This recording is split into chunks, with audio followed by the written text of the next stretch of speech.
George Santos might be in some hot water over violations of campaign finance law. And hold up, don't leave. I know what you're thinking.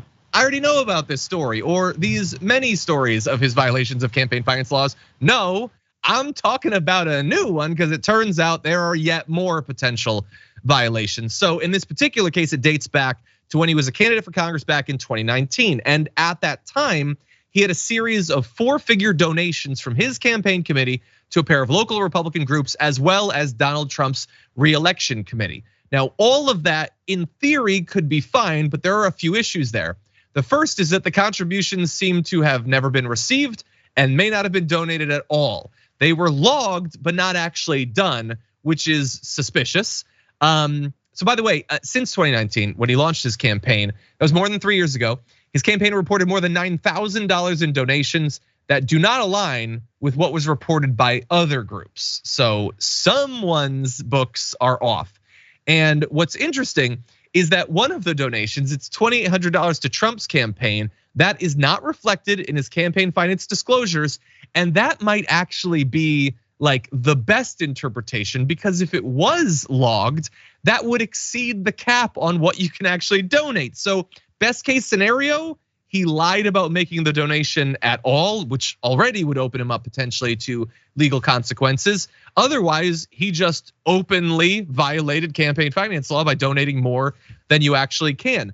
Now, some of the money did end up getting donated.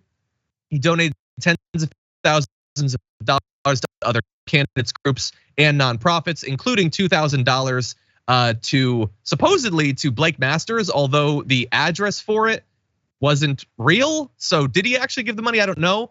I'll also say that even if he did, it seems really weird that you can donate money to George Santos and then he gives it years later to Blake Masters. How is that legal? That's not what you donated the money for. But anyway, Jessica, what do you think about Santos's issues? He might have been dishonest in this case. I love this guy. This is exactly what the US government needed, an evil gay man who can't stop lying. I love it. It's good representation because most of the gay men we have in government stay in the closet. And I just really like that he's out, not only about being gay, but about all of his lies. We uncover all of them shortly after they happen, and it creates really good entertainment. And I really like George Santos for that. Exactly, yeah. We have too many people who just don't openly lie about the most reprehensible stuff imaginable. And we need more representation for blatant, repetitive liars. It'll be good for the ratings. It'll be great. I've enjoyed it. Anyway, he has acknowledged that there have been some mistakes in his campaign finance reporting, but he told Fox 5 last week that those are clerical errors and he wants to see the discrepancies rectified. I love the idea that we're supposed to buy, and I understand I'm having some audio issues. I don't know what's causing it. I didn't do anything. In any event, I love the idea that we're supposed to buy that if there was pervasive systemic violations of campaign finance law, it was just like a clerical thing. But don't worry, he wants it to be fixed as much as anyone. Shut the hell up, you liar. Why would we believe that at this point?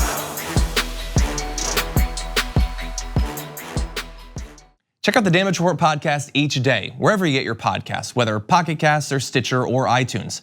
You can join me as I give you the news and stories you want, with a range of co-hosts and interview guests jumping in on the fun each day.